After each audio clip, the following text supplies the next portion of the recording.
لو سمحت يا عسكري. ممكن شوي بس لو سمحت.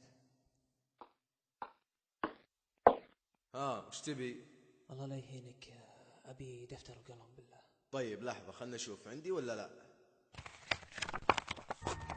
امسك بس حاول تستعجل لأنهم الحين جايين ياخذونه. اوكي مشكور، يعطيك العافية.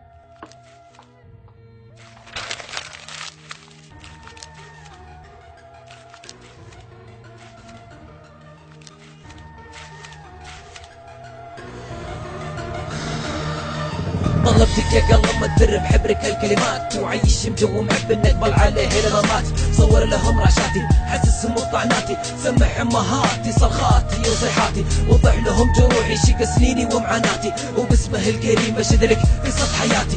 من عرفتي نفسي وانا ما هابي انس ولا جن، ولا اذكر اني في يوم علي مخلوق تفتحن. اذكر اني في بداياتي عمري كنت ابصر قسم من راسي ما ينحني الي كنت قوي الإرادة وأكبر الوسادة بدون أي هموم، وكنت دايما ألوم المحبين كانوا بعيني تايهين ضيعين مساكين ولا أدري ليش هم عايشين. كنت أفكر إن العشق والحب كله تفاهة ويا حد يمشي فيها درب قمة السفاهة، لكن يوم شفتها وكلمتها تغير مجرى تفكيري، وبيك يا قلب تبغى تفهم كل تعابيري. بس أخاف أوصفها لي تنبهر وتعجز عن الكتابة، وأخاف حبك يسمع عن وصفي جف من أسبابه، أخاف أسطور الصفحة تتكسر من ثقل وصوفه ويطيح الوصف كله وتبكي الصفحة قهر وحسوفه. بسبب خوفي هذا بوصفه بكلمتين، العين ما شافت ابدا مثلها زين، تتقبل معرفها مدري وش الحنين، لكن بفضلها عرفته وتهنيت بثلاث سنين يوم ورا يوم، واقول يا ربي خلف لنا تبقى لي دوم.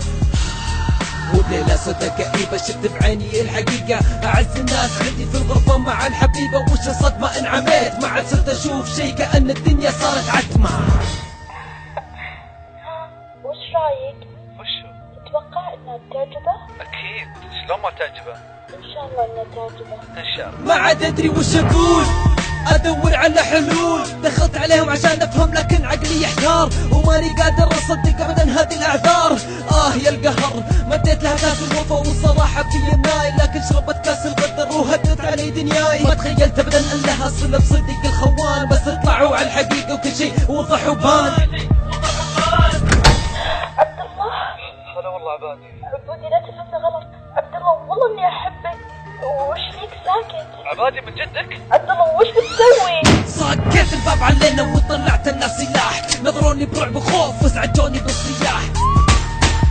طلقت طلقتين ذبحتهم كيستهم ربطتهم دفنتهم انا بعز الصباح، صار وضعي بارتياح، الدقم شر انتقام والقهر عني ينزاح. مو انا اللي تغدرون فيه وتلعبون عليه، مو عبد الله اللي يسوي شيء ويندم عليه.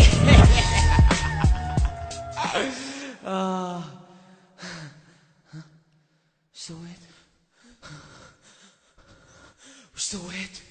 يا رب انا وش سويت؟ ما حسيت من شدة القهر ذبحتهم عن نفسي والله ما دريت.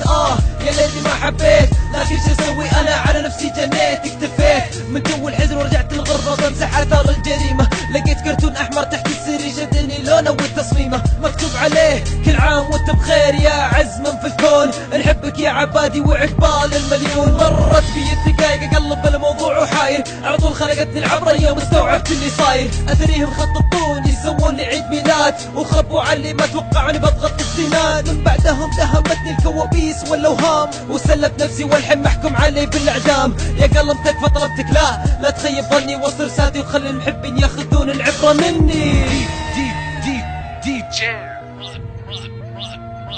W-394.com KSA School.